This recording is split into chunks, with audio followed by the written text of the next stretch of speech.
Oh, Perfect! Welcome, everybody, to another episode of Geek News, Reviews, and Opinions for May 9th, 2015. I am, of course, your host, Adam Mickelson, and people actually wondered where we were last week, even though we said we wouldn't be here. So, once again, I'm going to remind people, we were off doing another Gaming with the Geeks, and the episodes are up on the feed, or on the playlist.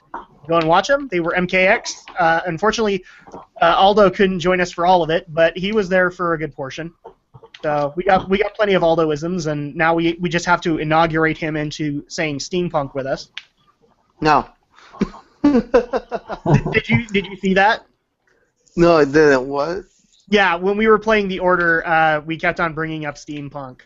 Oh. Steampunk. You know, That's the only one doing it. I was gonna say, you do know that we have a steampunk convention here in Utah, right? Yes, but no. Basically, we were trying to explain why we weren't getting into the game and all that, and so the reason just became because steampunk. Oh, gotcha. Not even very good steampunk. It was just more it's steampunk, so we can be like every other freaking shooter out there. Well, and you know that it was not a good reception when Romney kept on making the joke, Metal Gear did it. Oh. Metal Gear did it first. All right, so I am being joined by my usual panel here, and I will introduce them, I promise. I'm not going to keep them unknown to you. First of all, we are being joined by Aldo Gomez of Reviews vs. the World, of Board Offline, of Anime Overdub ES. Is there anything I'm leaving out there? I think Reviews vs. the World was one? No, I said Reviews vs. the World. Then no. Okay. You didn't leave out anything. Aldo, how are you doing this fine week, good sir? I am fantastic. I watched a very choppy episode of Daredevil earlier today, so... Yeah, I've been kind of having that issue with Netflix. Like, I tried to go further into Daredevil and... Oh, it's not so much Netflix. Netflix works for me fine everywhere else, but... No, I've been having internet problems all week. I don't know if it's because of the rain or whatever. I think it's because of the rain. That's only made it worse for me these last couple of days. Yeah. But yes, and one of these days, people have actually asked, are we going to get into a review of Daredevil? Yeah, we probably will, but we actually have to watch it first. So that's kind of the issue. I'm like 3 episodes in. Oh, same here. I just finished watching episode 3. Yeah. So at that point, we're not as far as we'd like to be. We are also being joined by the Shadow Blazer himself, Alex Short. How are we doing this fine night, good sir? I'm doing quite splendid for one of my CDs that I ordered a couple weeks ago. Finally arrived yesterday, so I'm excited. Jamming to my tunes. Very nice. And you are very much in the light, good sir. I don't know why I'm saying good sir a lot. Maybe the order had an adverse effect on me and I don't even realize. Hello, chat. Hello, chat. How was that? I'm trying to remember actual lines from the order, but... maybe I shouldn't remember them because Stephen Romney of Studio Phantasma, a.k.a. Studio Ghost, is giving me quite an eerie look about it. Well, it's just kind of a case of, if you don't remember anything, that's probably for the best because the game itself is not that memorable. I remember it was putting us to sleep by the time we were done. Well, not me. I mean, I was doing the gameplay, but you guys were just like, tipping. Maybe we shouldn't have done that one last. Maybe that would have helped, but I don't think so. I don't think so either. So how are you doing tonight, good sir? Doing all right. Been getting into some stuff on Crunchyroll and also trying to work my way through Zio, and that's about it. I saw your Facebook post on should I be doing this or binge watching Zio? Choices. Pretty much. If you're on Crunchyroll, I highly recommend I Can't Understand What My Husband Is Saying. Yeah, I've been watching that, and I've actually am pretty much mostly caught up except for the one that came up this week. Another series I've also been watching has been World Fool News, which is pretty funny. I mean, a lot of people may be put off by the art style and the fact that it's technically kind of 3D animation hybridized with 2D animation, but it's a pretty fun series, and I have a feeling the people making it were probably pretty big fans of 30 Rock. Probably, but I love the fact that you bring up these two series amongst others, and I love seeing the commentary of, wait, anime can do comedy? Yes, it can do comedy. Lots of comedy. Yeah. I think it does comedy best. Yeah, especially when they're like really short. Like I Can't Understand What My Husband Is Saying is only 3 minutes long. Tonari no Seki-kun 7 minutes long. and World Fool News is only 10 minutes long. All I can say is, if they're doing it better than the 15-minute Cartoon Network shows, then they're doing it better than anybody. Yep. And as for a live-action show that's actually on Crunchyroll that I can also recommend is Ultraman Mebius. I don't know if I ever want to get back into Ultraman. Ultraman is too here. Anyway. You have to be kind of in the mood for it. Yeah, you really kind of do. Like, I've played the SNES game. You have to be in the mood for that one, too. Yeah, Mebius is a little bit... It takes the best element of the past series and then has it in a more polished state. Because, I mean, I have the entirety of the original series, and Flame Shield's Up, it hasn't really aged that well. No, and it hasn't aged gracefully either. So, all right, well, we have plenty of stories to get into, so let's go ahead and get things started. So our first story actually happened 2 weeks ago. I did not bring it to Gaming with the Geeks, and the main reason I didn't was because I actually wanted to have an episode to talk about this. Flame Shields up and Mature Filter on, this son of a bitch. Yeah, please get your kids out of the room, because I have nothing good to say about this guy. Hide your kids, hide your wife, because there's going to be some foul language all up in here. You don't have to hide your wife. She'll probably just look at it and go, yeah, I kind of agree. So, recently, if people hadn't been following, and we actually have been asked to cover this, and I haven't because, again, I'm the only Blizzard fan on this panel, was Heroes of the Dorm, which was basically college students coming together to play in a Heroes of the Storm tournament with Blizzard, competing for $450,000, which was ultimately supposed to be, like, encouraging colleges to come out and do esports and all that. And one of the things that coupled with that was that they were doing ESPN coverage of this Heroes of the Dorm tournament. Bottom line, what I thought about the tournament, I thought it was fine. I didn't catch all the segments. But I especially stopped watching ESPN coverage as soon as I heard radio show host, or I guess he's not the host of it, but he's part of the radio show The Herd, Colin Cowherd, or as I like to call him, yeah, Cowherd works, but Cowherd also works too. He basically slammed ESPN for covering this because it wasn't sports as far as he was concerned. And then he also made some very inflammatory comments that I'm going to read verbatim because I don't give a crap about this guy. He crossed some lines.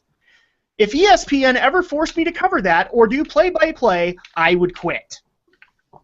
This was one of his quotes, and I would be happy to take your job, Colin, if you quit. I'm just saying, and I said it on Facebook, all over the place, I have no problem taking your job, because I would do esports, and I know jack about sports. Also, somebody lock the basement door at Mom's house and don't let them out. I will quit this network if I'm ever asked to cover that. Let me see if I can get the third one. This is the third one I'm worried about, because, okay, here we go. Again, protect your ears if you have to. I'll tell what was the equivalent of their putting a gun in my mouth and having to listen to that. Okay. First of all, you're an idiot. Because anybody who's willing to use inflammatory language of any kind, of basically saying that you'd put a gun in your mouth, you should be fired on the spot. In fact, I'm kind of surprised ESPN has not come out and said this dickhole is fired. Yeah, I know he's not doing any kind of an SCC violation, but dude, that is just inflammatory language that not even Twitter would adhere to. Yeah, I think this is just pretty much a classic case of this sport's new and different and not like any of the sports I'm used to, so I don't want to cover it because it's new and different, and I like the old way, back in the times where things were better in my generation. When he walked to school uphill both ways in the snow 5 miles each time, and he liked it. Yeah, that's pretty much what this is. He just came off as an average YouTube troll. Well, except he probably wouldn't even know what YouTube is. He's probably just like, oh, that's that newfangled thing where them cat videos are. Yeah, exactly. Is that the place where the cat videos are? Yeah, that's pretty much it. And on top of that, it also, the article that I'm reading from GameSpot, which Alex provided, and thank you for creating this rage in my heart, Alex. I love to piss you off. What can I say? Yes, you do. I don't know what I did wrong, but you like pissing me off. So it even kind of goes even further. He knows jack about anything geek related. He can recite a couple of things. This article even says he went up to Harry Potter and that was it. So basically, it's anything pop culture related that's in the news at that time he probably is aware of. But this guy could not am I the only one picturing that this guy was the jock in his K through 12 years? Yeah. Isn't that pretty much the entirety of ESPN's staff? What was that? Isn't that pretty much the entirety of ESPN's staff? Isn't that why that network exists anyway? I wouldn't say everybody. I've actually heard some ESPN commentators, granted they don't get very far in that organization, that have come out and said they like games. Granted, most of the time they were like the Madden games and all that stuff. I think that was just mainly to appease ESPN people and make them think they're not weird. Yeah. But then again, I mean, ESPN has churnched out great hosts over the last couple of years. I'm not even going to mention a few of them. Gosh, I looked everywhere as soon as the story broke and Alex showed it to me that this guy was getting fired. And nope, never happened. Yeah. If he was anywhere else aside from ESPN Radio, if he had done that on Twitter, account deleted, banned. He would not get away with that crap. And it sickens me a little bit that ESPN has basically I don't care about the fact that he doesn't like games, all right? That's fine. We can all have our passions in one way or another. When you say that you would do the equivalent of putting a gun in your mouth, that's going too far. Yeah, but to answer your question as to why he hasn't been fired yet, well, basically it's the same reason that Rush Limbaugh still has a show. It's the same reason that Sean Hannity still has a job.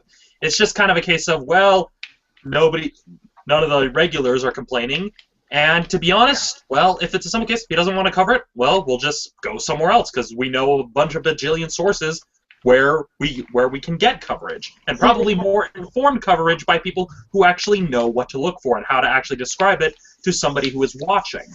See, I want to counter that particular point that, comparing Rush Limbaugh or Sean Hannity, really, they haven't gotten fired because, their listeners are complaining. But this is a case of a guy who, the network that he works for, his employer, covers a specific event, and he didn't like it, and he threw a temper tantrum and said some stupid shit, and basically had to be a dick about it.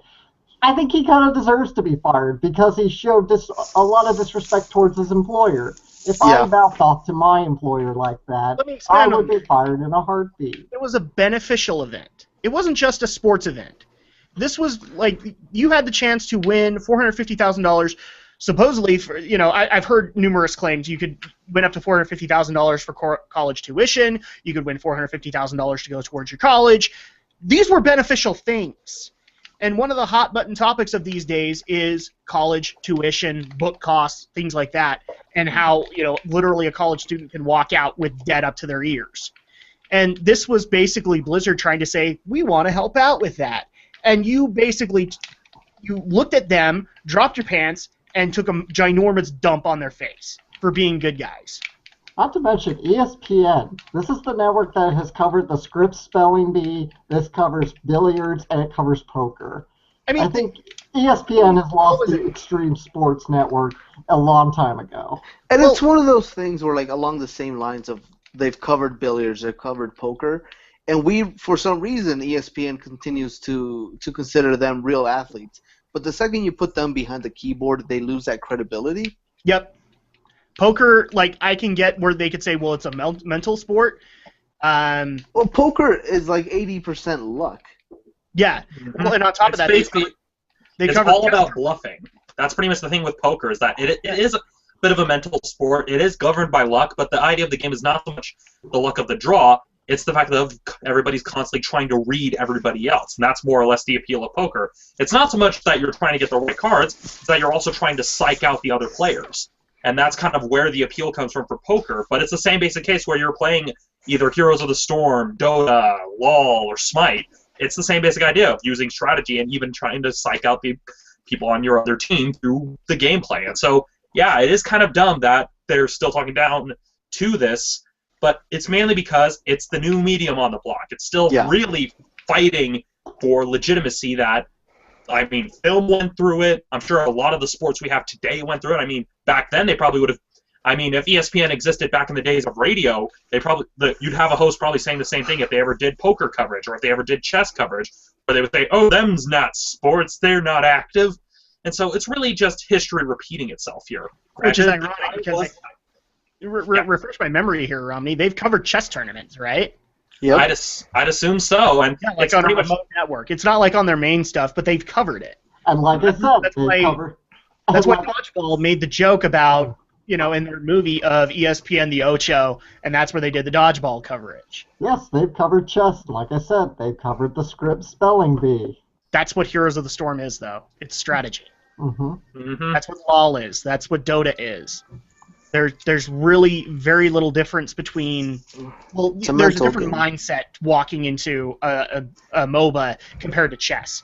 But I'd actually mind is where a sport can be played, then Heroes of the Storm counts. I'd actually say that you're kind of arguing that bit wrong. I'm not saying your point is wrong. What I'm saying is you're going into the same mentality to a chess match as you're going into LoL in comparison as you're going into a football tournament. They're completely different things, but like the game, the type of game that it is, it's a mental game as opposed to a physical game. But yes, I do agree with you wholeheartedly.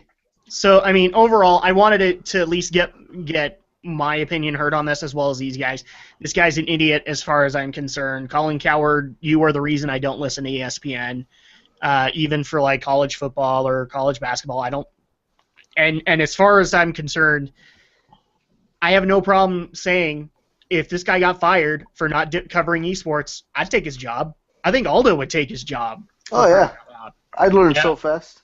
Well, yeah, and it's also just kind of the case of, I think it just comes down to who would really ask him to cover it, because it's pretty clear he's not equipped. I mean, a lot of people think, oh yeah, I'd like general sportscasters, but if you're actually good.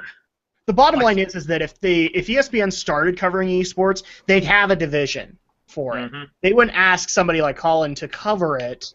Maybe endorse the sub-network that is coming out of it, but Colin's basically made his claim clear. He's not endorsing anything like that.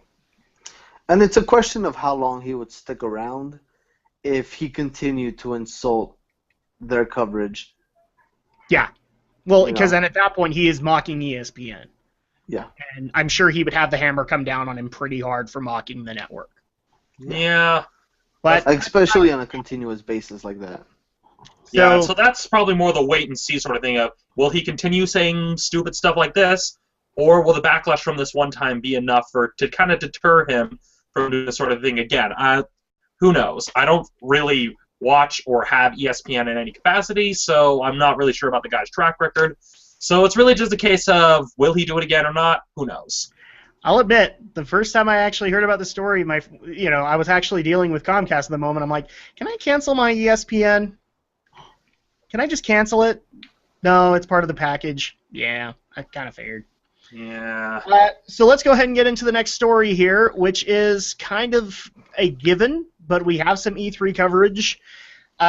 Which I expect a lot of that coming soon. Oh, yes. Do I dare say that Aldo's going to bring out his spreadsheet again? My spreadsheet is being built. I swear that's going to be the episode title. Yes, to people who are asking, we will be doing E3 coverage. People have been asking if we're going to do like live stream coverage. I don't think so, because I don't know how that's going to work. Aldo and Romney have 9-to-5 jobs. Alex has a job. How we would get together or make sure that we got 3 straight days off, I don't know if that would work, but we'll cover it. Oh, no. So, E3 is going to get covered. Aldo has confirmed he's working on his spreadsheet. So, I'll actually make sure to watch stuff this time. Exactly. So, but one of the things that did get covered this week for E3 is that, and we were kind of expecting this with the troubles that Sega has had this year, they will not have a booth at E3. I don't even think they can afford a booth at E3 right now. They're probably really busy right now scrimping and saving their budget for the projects that they have going. But I have heard some people come out and say, that's crap. They should still go there to showcase their games and all that. I don't know if I necessarily agree. If all of the projects that they have right now are nothing but mobile properties, mobile gaming doesn't really get a focus at E3. I don't know. Like in the last couple of years, it hasn't, to my knowledge. Like we haven't had Apple go there and show off everything coming off in the Apple Store. Yeah, and we don't have like King Games doing a booth there, although people probably wouldn't want them to do a booth there because after the whole Banner Saga incident. Yeah, and on top of that, like the one mobile company that I could think of has made a few appearances, but it's never been under their own banner, and that would be PopCap. PopCap has come like to support Blizzard or to support other companies that they're working with for console iterations to Plants vs. Zombies or whatever, but they've never had a legitimate booth, even though they could probably argue that they could get one. I think it's partially because everybody learned their lesson from the N-Gage and how that just did not work out, and so it's kind of a case of, okay, well, let's not try to get involved in all the hype stuff because, well, the And on top of that, like, there are mobile conventions, and I have heard of companies like PopCap, of Rovio coming out and supporting those. And that makes sense for them. But unless they have a console iteration of their games coming out, it doesn't really make a whole lot of sense for them to get a booth. Well, yeah, and again, the closest thing we've got to that is Gung Ho's Puzzles and Dragons appearing on Nintendo consoles. And so it's just a case of, well, that's on a Nintendo console, which means it'll be at E3, possibly. Actually, probably not because it's coming out fairly soon, so... Yeah, so to say that Sega is... It's a sad thing to admit that they will not have a booth at E3, because it was kind of an expected thing for so many years, but given the year that they've had, I was kind of not surprised by this news. It even says in the article that they're going through restructuring, which is kind of what they're focusing on. And so when you're restructuring your company, it means that they probably don't have anything down in the pipeline that they're really producing. And so it's kind of a case of, well, we don't have a booth because we don't have anything to show. And to some people that might actually make this claim, because I think the only thing they have in the pipeline that is console-related is an indie property, at least as far as anybody is concerned, and the company themselves could bring it. So, like, people could bring up that they could bring Tembo to E3. Game Freak is also part of that, and so Game Freak could bring it if they wanted to.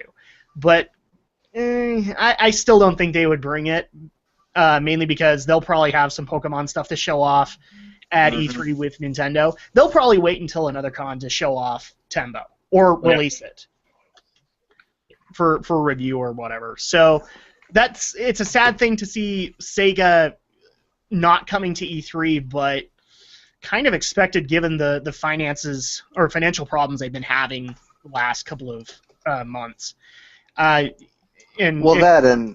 And honestly, if you release Sonic Boom, would you want to show your face in public? Which is funny because they released Sonic Boom, and then they also did Alien Isolation, and that was, from what I heard, it was kind of good. It was way great. Marine. That was mainly to wash out the bad taste that was Alien Colonial Marines. Oh. Yeah, so that's kind of the problem with that, and I don't even think they have another game in that pipeline, at least to my knowledge. So, unfortunately, it's sad, but there really isn't much to add to it. We all kind of get that Sega can't make it. Maybe in future years they'll be back, but I'm sure they'll show up at like the mobile conventions to advertise their properties. So let's go ahead and unless somebody has something to add on this story, we'll go ahead and move on to the next one, which I know people want to talk about. Which we talked about intensely before in the green room, you could say. Actually, so I got a little bit of a shellacking in emails that I didn't bring this up on Gaming with the Geeks, and there was a reason. I really wanted to devote more time to this. So Playtronic Games has released the successor to Banjo-Kazooie, and that is literally, I love the fact that it was literally called Project Yooka-Laylee, and now the name is officially Yooka-Laylee. So the spiritual successor to Banjo-Kazooie is a chameleon and a bat.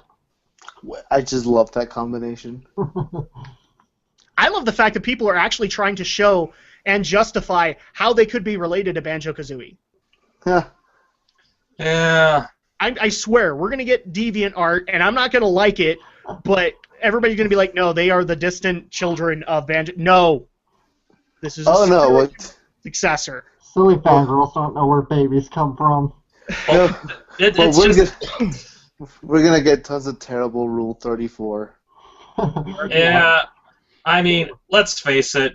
Given the kind of stuff that's come out based on Five Nights at Freddy's, Oh, That's God. the sad part. Is like all the like I didn't even know that stuff existed until Markiplier brought that up, and then I went and looked. I wished I hadn't. Adam, it's Rule 34. We had this talk in Pokemon Crystal.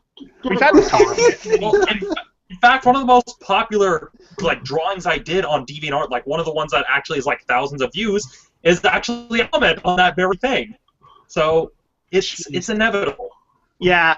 Yeah, So- I'm gonna pull it up right now. Give me a sec. Go ahead. While you're doing that, let me give a little bit of history. So, Project Ukulele is from Playtronic Games, which is a bunch of former Rare execs. They wanted to do this spiritual successor. They put up a Kickstarter, and the Kickstarter funded within 40 minutes. Oh. 40 minutes. It is now at $2 million, at least as far as an American Kickstarter shows up. Most of their stuff is set up in pounds, so I don't know how many pounds they've earned. The currencies don't match up that way. They're at 2 million with over 45,000 backers. The other part that I found funny about this story is that they funded it. They had to make new final goals for people, which are all reasonable. Aldo brought up a good point before the podcast started, which was you have companies that make these outlandish goals, and then they get met, and they're like, holy crap, how do we meet these? All of these have been sensible goals. It's been, get a soundtrack, get a T-shirt, get to go to an orchestra if you can pay for a plane ticket to Germany, things like that. Now, the fun part is, literally 24 hours later, Microsoft came out, because that was the one thing that people were waiting on, was how was Microsoft going to counter this? Were they going to sue? Were they going to do anything like that? And their counter was, Rare will have an announcement at E3! Don't forget, we have them. Yeah, funny is, we have them! You like them, right? You like Rare? Don't forget that we've locked them up in a basement for the last 10 years and then have absolutely nothing with them. Silly. Don't forget that. It's not the basement. They locked them up in the attic to work on the Kinect. They had to hear the thumping to make sure they were working. Don't forget, we have their families at gunpoint. Yeah, exactly. You will work on this Kinect game. So I guess the first thing that I would bring up, because I am not the Banjo-Kazooie fan as much as the other three here might be, I already know we have one backer on the panel, and so we'll go ahead and start with him. The Shadow Blazer, in news of this, he backed it. And I think you heard from me, didn't you? Or did you hear before then? I heard in the first announcement, the first official announcement, they were going to launch a Kickstarter, and I was like, oh, cool, once that goes up, I'm going to contribute. Then Aldo posted a link up to the Kickstarter on our Geek News feed, and then and the rest went from there, and I said, shut up and take the money. Yeah, basically, yeah. Because I remember sending you a text, because I showed my wife the ukulele announcement. She didn't take it very well, but I think it was mostly because she was like, well, I wasn't really expecting a Banjo-Kazooie 3, so yay. We were back in 2000 when she and I first played Banjo-Tooie, and then all our hopes and dreams were dashed. So at that point, I was happy to hear that Alex had actually contributed. I asked Aldo, Romney, did you actually contribute to this at all? No, I didn't. Okay.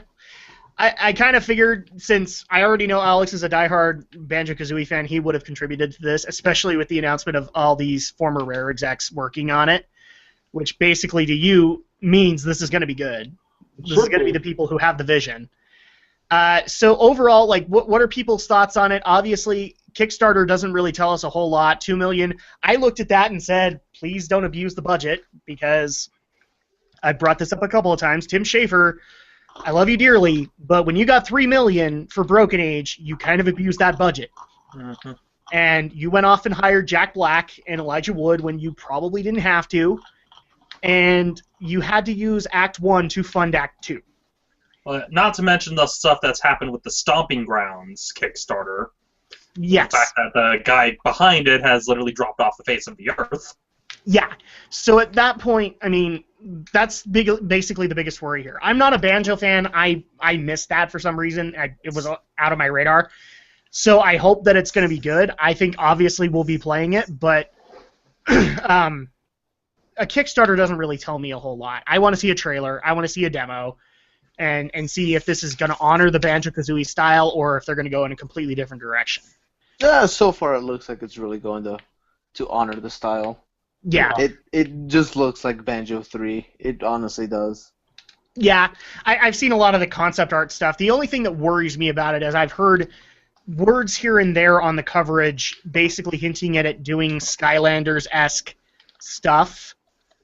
And I'm like, don't do that. Just I haven't seen first. any of that. Did you watch the announcement trailer? I haven't seen the announcement trailer just yet. You should really watch the announcement trailer.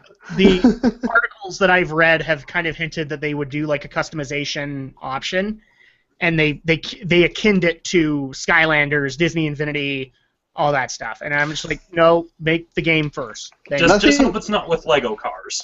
Nothing in the like at least in their announcement or their Kickstarter, like nothing on there has hinted at anything like that. So okay. I really wouldn't put much stock into those rumors. So basically, it sounds to me like this is going to be like, at least from what you guys have seen, a collectathon like Banjo is. Yep. And pretty and with numerous mechanics and all that. Yeah, which it should be. Yeah. So we are obviously very excited for this. Obviously, we have one person backing it, so hopefully we'll cover the special thanks and get him in there. But I will. I mean, I'm more than happy to give them my money once the game is actually made and released and out for purchase. yeah, But they already have enough money at this point. I'm not gonna give them more. Fair enough. that's not necessarily For a now. bad thing. Do we know the consoles that it is going to come out on, Alex? Like, Yeah. I think At one this of the point, goals was everything? that it would be multi-console. Yeah, so we're going to get Windows PC, it's going to come for Mac, Linux, Xbox One, PS4, and Wii U. Well, we can take out Xbox One because that's not going to happen. Because Rare's making a game! It's Microsoft. They'd be just like, okay, well, now you can get these two Rare collectathon platformers. What they'll do basically is this: they won't let it launch on launch day. They'll see the hype that comes from the other consoles, and then a week later they'll be like, "Please let us put it on Xbox One. Please let us do it. We're sorry." Yeah, who knows? Maybe if they bring back the Xbox Summer of Arcade, which I've been hearing they haven't really been doing with the Xbox One, so... No, a lot of their policies from 360 have not moved to One, in favor of having new initiatives which have failed. Mm-hmm. So that's just kind of the way things go. By the way, I did a little XE conversion on the currency. So right now in British pounds, it's standing at about 1.4 million. Okay, so $2 million is a lot. I don't know the currency transfer, and obviously if there's 45,000 backers, I'm thinking they're not all in the U.S. I'm thinking there are probably some British contributors, and I really do think this is the Rare fan base coming out of the woodwork to support this. This is the people that have been saving their $60 for their Banjo 3E pre-order. Since 2000. You know that Yeah. somebody has made a video of them going to their GameStop and taking their money out from their Banjo 3E reservation and then immediately moving it to Playtronic. Yeah. That's going to be it. Because I have actually heard that people still have found receipts of them having games that have long since been kicked the bucket and they're still in GameStop's system. like the Duke Nukem guy. Oh, Yeah. Oh, poor guy. One receipt. And actually got a free copy of Duke Nukem. Well, they're saying, well, I don't think it's free because he technically paid for it. No, But, they got it free because technically he paid in full, I think, on the receipt. Well, I know, that's what I'm saying, is he didn't get it for free. He paid for it. Yeah, but I can In other words, guarantee he you didn't have the to pay coverage more. online that he did, he would still be paying another $60. But he I'm sorry, paid. Alex, we interrupted you a couple of times. Yeah, I just said, in other words, like Aldo said, he didn't have to pay twice. Yeah, exactly. So let's go ahead and move on to the next story here. And unfortunately, Before we move on, here's the image in question. okay. Oh, I remember that. Yeah, just wanted to bring that conversation in full circle. How appropriate, because I'm wearing the Offensive Samus t-shirt. So I can be offensive tonight. Flame shield up. So let's go ahead and move into the next story here, which, again, this is going to be like a roller coaster. I did not line these stories up properly. We went from hatred to happiness, or hatred to not really expecting much, to happiness, back to hatred again. Speaking of hatred, how many people actually played the game Hatred? Oh, fuck no. I haven't even seen the trailer, so because it's kind of a case of, I saw the trailer. I saw the trailer because a few of the news channels that I'm subscribed to that cover game news. Sure. I saw, was it Jimquisition covered it? Yeah. And I've seen a snippet of it because Gaijin Goomba did it on one of his videos, talking about how we're okay with violence but not with sex, and that whole discussion we've already had. Well, apparently we haven't learned our lesson because a Christian game developer decided that he's going to make a game where you can shoot gays and lesbians. And transgender. And get a score for it. The part that still blows my mind in this story, to this day, is Christian game developer. You were one of the people that made the crappy Bible games, weren't you? Well, given that he's known for that he tried to launch a line of Christian-themed skateboarding shoes. Yeah. Oh. Yeah. Oh. Yes. All I can say And is like the that- video it links to is no longer available, so that just shows how abysmally it must have You're gone. not missing anything, because I think the commercial was basically, because I've seen the advertising statements, I was like, you can walk in the footsteps of Jesus. These Christian-based skateboarding shoes. Was it just a video of a skateboarder constantly doing Christ air the whole time? Because that trick can only get you some mileage for so long. I don't think this guy had the Photoshop experience, to be honest with you. So basically, this guy went from doing skateboarding shoes to a game that basically mirrors Hatred. And to the people who don't know what I'm talking about, Hatred was actually a game, and I'm actually going to put up Alex's picture because this is just the only way to do it. Yeah, if people remember it was a couple of years ago, right? 2012 when Hatred happened? No, I think it was that actually was pretty. It was this year, actually. that was it yeah, pretty it was this recent. year. It was this year, okay. You're So- thinking of Postal. Probably. Well, yeah, and Postal, that's been around since like early 2000s. So. Yeah. So, Hatred is a game that literally came out on Steam that you are a dude who's literally going to go on a shooting spree. Mhm. And it isn't discriminate towards anybody, it's just they're going to die. They're basically going to kill everything, everybody, and anybody. And you get points for how grotesque you got the kill or whatnot. And believe it or not, Steam actually ripped this game from Steam, got complaints, and then put it right back up. With a personal apology from Gabe Newell, might I add. With a personal apology from Gabe Newell. Thank you for adding that. Again, face palm. Gabe Newell had to come out and apologize for that crap. And this exists. So is Gabe Newell gonna yank this and then put it back up with an apology? That's what I I like. think it's been yanked. Yeah, it probably. I think the key difference, though, is that with this game, it is yanked because it is specifically perpetuating hate. Whereas with Hatred, it's indiscriminate. So it could be argued, well, you're not singling out any particular group or any particular minority. You're just out to kill everybody. And so I'm guessing that's the main difference between these two. Is that with this game, it's very clear who your targets are. Whereas with Hatred, well, like Postal, your target is everybody. And so it could be with Hatred, there wasn't a specific target. Everybody was a target. This one actually has an intended target. And even actually includes words as, let me actually see if I can find these. Well, the actual name of the game is Kill the Faggot. Yes, and no, the other thing too is, have you heard the voice files from the game? Yeah. Yes. I haven't.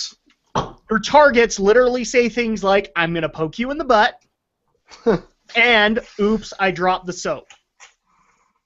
I'm not trying to be offensive here, guys. This is the game. Oh. This is something some dude created. And the best part is that I still can't get over this. Christian game developer. Dude, I'm going to speak to you completely one-on-one, and you can hate me for this, but I'm just going to point this out to you. There's this funny little thing. It's like 10 rules and guidelines in Christian faith that maybe you need to take a second look on. Because I'm pretty sure that one of them was, "Thou shalt not kill!" Yeah, and what makes this even more baffling is the quote this guy put that is defending the project. I'm going to read it verbatim right here. It's what he says, like, "These people think that if you're even remotely homophobic, you are hateful and a bigot and do everything they can to destroy you in every vicious way possible," Herman wrote. "So I decided to go down a path that most developers are afraid to go down, to piss these people off and making it the most overtly offensive game possible to these idiots, to prove a point." Well, what point are you trying to frickin' prove? First of all, Hatred did it before you. Because Second that of all, was the game Postal where did they it made before Hatred. you. So many other games have done it before you, and really, it's kind of oh, to prove a point. What point? That you're basically an asshole? Is that your point? Exactly.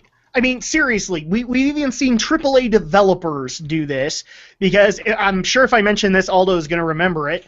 The whole Dead Space campaign of showing mothers watching Dead Space, and literally with the tagline of, "This is the game your mother would hate." Yes. God, seriously. And on top of that, we even get like some screenshots of it. You get a game over screen of everything you've killed. And I'm not even going to say the words that are used to explain. But apparently, there are straight people in the game. But you get docked points if you kill them. Yeah. Again. Yeah. It's okay. I may be sounding hateful, but this is one of those points where I literally want to hand them a big plaque of the Ten Commandments so that they can do a Monty Python and the Holy Grail thing of smacking their heads against it every time they do something like this.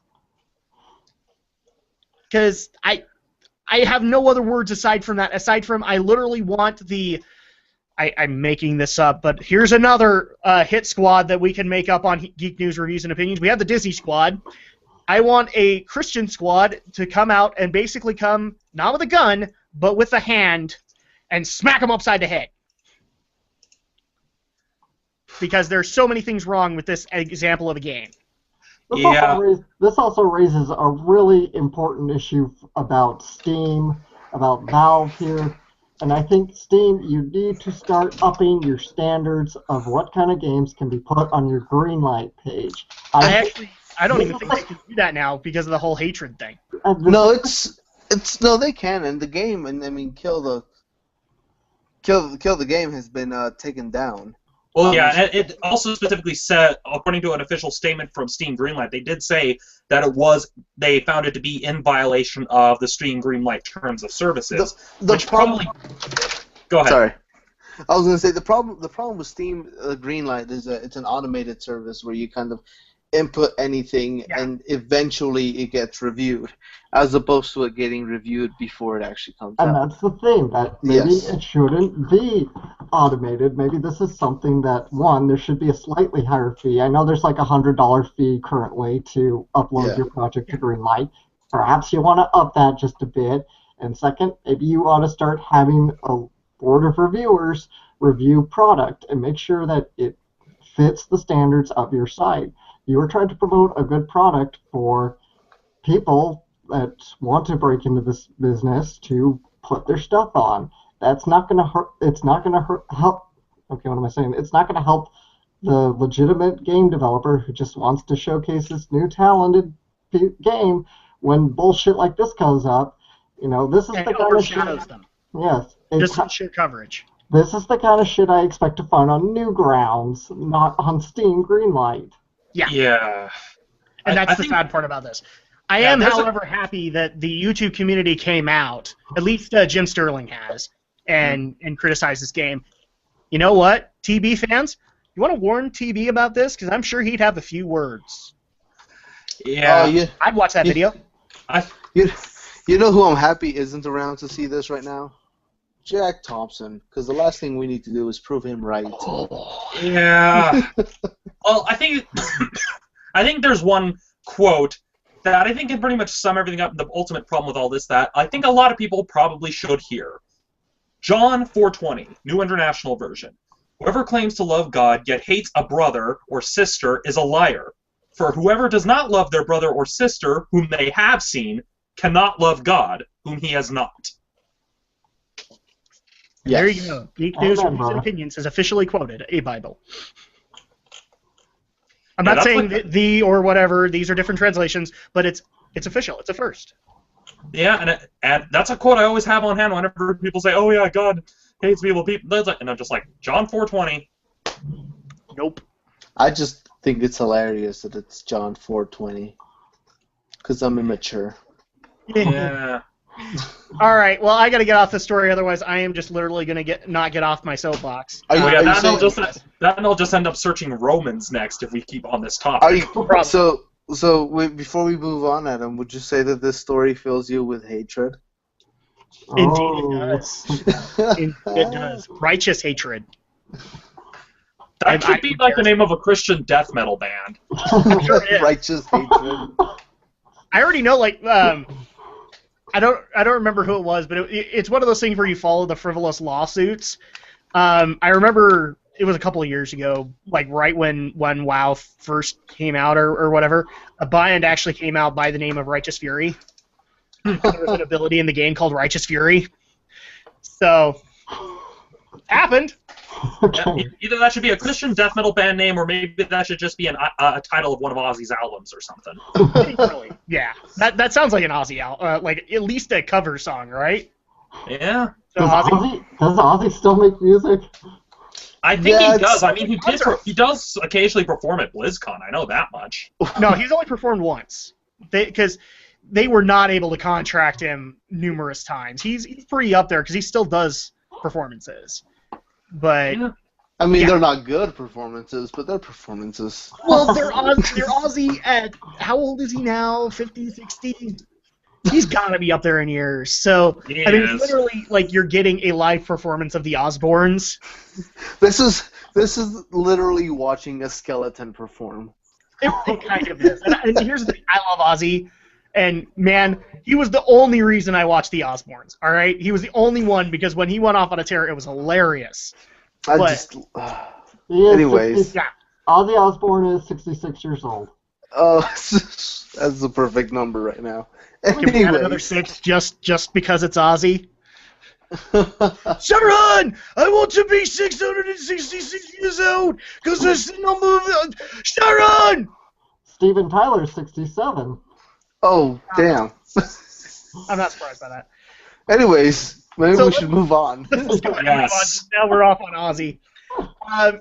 So this one is going to create a little bit of hatred within a certain Shadow Blazer, because DICE came out and said some things that we regret. So DICE has been asked, have they learned from their past debacles, specifically Battlefield 4? The fact that when the game was released, it was broken, and they had to patch a lot of the problems. They actually had to take people off a DLC pack and bring them onto the main team to fix it. So a lot of people are concerned, obviously, because they've had Battlefield Hardline come out, and now they have Star Wars Battlefront due November 17th. So the first question they got asked is, have you learned from your previous releases? What they said wasn't promising. So to quote, we learned a lot coming out of Battlefield 4. We've launched a lot of large-scale titles on our infrastructure, like Dragon Age Inquisition and Battlefield Hardline. We've been making significant investments into core infrastructure and security and stability. He continues on, we can never foresee anything, but we've demonstrated that we learned some things from the past. We don't expect anything unforeseen around Star Wars. Honestly, so to me that literally just sounds like it's like a cook just going like, so in the last meal we learned if you put the oven on too much, stuff will burn. So we learned that, but we also learned that if you put more sugar on it, it'll taste better. So for our next meal, we're gonna have the sugar ready for when it gets burned. I think that's perfect. I really do, Aldo. Because Really, the first thing that came to mind for me was, okay, what lessons did you learn? Not to release a broken game? And the way it comes across to me is that it just sounds like the kind of thing you would see in like old '90s movies, like '90s family movies, where the people's like, "No, there's could possibly nothing that can go wrong with what we're about to do," and then Exactly. And here's the thing: it's DICE. So at that point, I mean, there's already a ton of concerns going into E3. They've promised Battlefront will be there. They have also promised that Mirror's Edge will be there. So at that point, we really gotta wonder: have they actually learned? Because I heard, I didn't like look into the details. Maybe Aldo did. Hardline had a lot of the issues that 4 did too. Yeah. So They had to show did they really release? Did they really learn not to release a broken game? No, they just learned to have a patch earlier. Oh, that's great. That's great. So basically, you're trying to be Bethesda, except you don't have that much massive content in your game. Ouch. yeah, I guess we'll just see in the future whether they roll a 7 or if it comes up Snake Eyes. Oh, I can already tell you they got that one. It's a critical miss right now. People are going to love the fact that I did a D&D reference. And of course, the wonderful thing is that DICE is hoping their saving grace is, we have Darth Vader and Boba Fett in our trailer! Charisma check. It's a 1. You know who else? You know who else had Darth Vader in their trailer? The prequel trilogy. Do you want to know who what else also coming up in? The Force Awakens. Yeah, and it's like, you know who else had Boba Fett? Attack of the Clones. Do you know who else had Boba Fett? Clone Wars. Hey, I'm not criticizing Clone Wars, but the Boba Fett storyline needed some work. So at that point, I think we've pretty much covered this. Alex, you have not spewed any hatred, which is actually kind of concerning, because you were the one that I kind of aimed this story at. Because you're worried. You are legitimately worried about Battlefront. Yeah, I'm freaking out here. You know, look, DICE, this is all fine and dandy, but talk is cheap. Please put your money where your mouth is and prove it to me. Except not literally. Don't actually chew on your money, because, well... Yeah, Actually, I'm don't kind of do worried that some DICE developers would do that. Yeah. I'm going to get such hatred, but I don't care, because I've played a few DICE games. I played Mirror's Edge, and I don't know why that's getting a sequel. I already know that I'm not paying into it. So I see the potential for Mirror's Edge. I honestly do. I agree the first one wasn't all that great, but I do see potential in it. No, it could be done well. It's just I'm not given last year's effort towards trying to get us into it when they couldn't even announce if it was a sequel or a remake of the original. That was already concerning to me. So I'm like, okay, I have no problem playing through the exact same gameplay as long as you fixed it. And we didn't get anything like that. Instead, we got a documentary about how they went on their field trip to Skywalker. Which, oh my gosh, can I just rage a little bit real fast before we let Alex rage on? Why are you showing me a beautiful cinematic for a damn game that doesn't have a story mode, that doesn't have cinematics, it's multiplayer only? Why are you showing me story elements for a damn multiplayer game and expect me to still This be is a excited? very good question. Why are you telling me this is what the PS4 engine looks? I've seen the damn tech demo. I don't need another one. Just show me some gameplay. Do you want to know what I'm afraid of, Aldo? Is What? Here's what's going to happen. 6 months before this thing releases, probably even at E3, they will announce there's a story mode. It will be 3 hours long, and all of their efforts will go towards the multiplayer. Why you gotta say this? Which would piss me off, because one of the things I loved about the original Battlefront games was the story mode! Yes, I get it. I'm playing through Attack of the Clones all over again. I'm playing through Return of the Jedi who knows how many times. It's still fun. Yeah, and given especially that they're trying to release it around the same time as Episode 7, well, they would probably want to do some story mode stuff Yeah. around Episode 7. they would want to be involved with that. They'd want a Force Awakens campaign, and I don't know why they're not announcing that, yes, this will have a Force Awakens campaign. Instead, no, it's just going to be geared towards the multiplayer, which I can already tell you I will avoid. Because, well, multiplayer shooters doesn't have the greatest reputation. I know there are good guys out there, but there are also the certain 12-year-olds that I don't want to deal with. That would probably play another game that we just mentioned. Mm-hmm. So, let's go ahead and move on to the next story before more hatred gets spewed, because we've got more hatred to spew. Wait, did we let Alex properly rage? Oh, Alex has raged the entire time. We've put up his face palms. Are you serious that this is only multiplayer? There's no single-player mode? That's what's been announced thus far. Well, that's it. I'm fucking done. If this was a Kickstarter, he'd be retracting his money. That's okay. I would be too. I honestly, Alex, I think we will get a story mode announced, but it's going to be the equivalent of a Call of Duty storyline. It'll be 2 or 3 hours long, and there won't be a whole lot of effort put into it. All the effort will be towards the multiplayer. I want another Galactic Conquest. Which it deserves, because there's so many more Star Wars worlds we can explore to conquer. I love Galactic Conquest when I play Battlefront. Yeah, but something we should probably do on Gaming with the Geeks in the future is just Galactic Conquest. See who can conquer the galaxy. So real quickly before we kind of move on. Yep. Gamers, because we pay attention to detail, have come up with a list of comparisons between EA Battlefront and Battlefront 2 about its features that they have or that we know of so far. Okay. Which is number of maps, Battlefront 2, 33 total.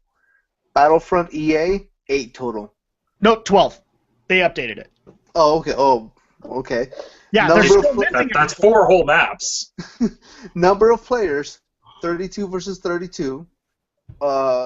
And EA Battlefront, 20 versus 20. Less on some modes. Space battles, none. Moddable, none. Campaign, none. Galactic Conquest, none. Instant action, none. Which, in that case, I would actually bring up another interesting question. Why are you showcasing X-Wings when you're not even going to let us play in space battles? Well, they're going to have ships that happen in a layer above the land battles. Yeah, but that's going to be we can call in a bombing. No, you're supposed to be able to, have a battle above the regular battle. Okay. Which means that it'll be, 10 people up in the air and 10 people down on the ground, and then So it's basically just a skybox. That's all we're getting with X-Wing is that, there'll be a space battle, just part of the scenery that you can't actually interact with. Yes. Yeah, exactly. And what's really sad added to that is the people who did Battlefront 2 got absorbed probably into DICE and have no leading positions on this project. Oh, sorry. So quickly, on this list, vehicle types in Battlefront 2, 37 controllable vehicles, plus 15 in turrets. In EA Battlefront, none are confirmed playable. It is confirmed that AT&T's won't be playable, but we've seen 5 other vehicles in the trailers. Yeah, they haven't confirmed any kind of gameplay because they're too busy showing very controlled atmospheres. Yes. So that's kind of the issue there. And bot battles look like they might just not be in this game. Yep. So yeah, let's go ahead and move on, because if we do, we're gonna blow Alex's brain, and we don't want to do that. And there's still some more stuff I'm gonna rage on later. Yeah, there is. Yeah, we need to save the hatred. You need to save the anger. Crap! Now I'm gonna have to put hatred in as one of the tags, and then everybody, you love hatred. You must let the hatred flow through you. Oh, thank you, thank you. We needed a Palpatine. But my lord, isn't but that what legal? But I will make it legal. Instead of a Palpatine, can I get an Ovaltine? Yes, you can. Or Ovaltine, please. Be sure to drink your Ovaltine. So let's go ahead and get into the next story, which is also equally infuriating. I actually mentioned this to a friend that I was going to cover it, and he wanted me to not because this pissed him off so bad. So Rockstar, at least the way that I understand this story, from what I've read on it, is they basically put out a rewording of their end user license agreement, or EULA, which basically says you agree not to reverse engineer, decompile, disassemble, or display, perform, prepare derivative works based on, or otherwise modify the software in whole or in part. Which basically outlawed modding in GTA 5. I don't even think they gave a notification until you got into the game and had to agree to the end user license agreement, and then got perma-banned. That's a really great way to treat your gaming audience, isn't it? Well, they've actually made there's been development on it in the last couple of days. So they have come out and officially said that they have only been they have only been banning people that have been using their mods in multiplayer games for obvious reasons. Even though you're still getting a lot of claims for people that are saying that they've only done it in single player. Yes. The problem is it's the way the engine is built. The online is built directly into the single player, and the way a lot of these mods are working is you're not necessarily creating or altering existing files. You're just kind of you are altering existing files, and that's the difference. It's like you're not creating anything new, so the game doesn't register it as anything different, if that makes sense. So when you go online, you can still have whatever mod you had. So that's been kind of the problem, and that's kind of why people have been getting modded. That have been targeted. Yeah, well, Rockstar's official statement is that they're targeting modders who are using it online to get unfair advantages, which I'm all for. But the problem is regular single player modders are kind of getting caught in the crossfire. And they have said, we've loved what we saw with the GTA 4 mod community. We loved a lot of that. We're loving what some of the mods we've been seeing for the GTA 5. They're like, we love it. It's just a problem of all this kind of leaking over to the online experience. Yeah, and that's kind of the issue here. And I love the fact that right after doing this and seeing the crossfire that happened, they got on Steam 6,694 negative reviews. Basically all due to Rockstar's what they consider shady practice in how they applied this. I don't play GTA 5. I know, blasphemy, right? At least one employee at GameStop would tell me. I haven't played Grand Theft Auto since literally Vice City. And when GTA 5 happened, I wasn't really all that interested. But I can kind of relate to this in one regard. I do play a game where a EULA is changed pretty frequently, or at least required acceptance on a good regular basis. And if they did that, and then all of a sudden you accept it, and I mean, literally some of the testimony here has been they've accepted the new EULA and then been banned because they didn't follow it. So at that point, that's a shady practice. You should at least notify people and let them figure out whether or not they're going to change their mod or get it off or anything like that. And the other problem that I also have with this is, correct me if I'm wrong, Aldo, this game has had some pretty broken crap happen since its launch, at least the online factor of it. Yes, but not on the PC. Yeah, PC's been protected, but I've literally heard you can exploit your way to being like a billionaire from games launch. Well, yeah, and that's, like I said, that's mostly because of the single-player stuff leaks over into the multiplayer aspect of it, because it's built off of that engine. So a lot of those exploits are people doing something in single-player, and then somehow transferring it over. But yes, there have been those problems, and they have kind of started to address some of them. But but as far as the heists, which were advertised to be ready at the beginning, took about 1.5 years before they were available to the public. Yeah. So they've had their own fair share of problems. Exactly. So one other thing, as far as the developments are concerned, Aldo, have you heard about have they said some of the people that are getting banned, if they conform or whatever, are they going to get brought back, or are they just permanently banned? I haven't heard anything that far just yet. It seems like a lot of this is them just kind of protecting, I guess, single players. Yeah. Or the online thing is kind of the thing that they're more worried about. So Yeah, and obviously they would be. yeah, So, Romney, Yeah, Alex, do you guys have feelings on this at all? there's something weird about the phrasing of this EULA that kind of has me a bit concerned. I mean, I don't play GTA, but I think this might have been something that the people reporting on this might have missed. Because notice how it says, like, you agree not to reverse engineer, decompile, disassemble, or display the software in whole or in part. Does that mean that they'd also be going after Let's Players in that regard? It really does open up that language.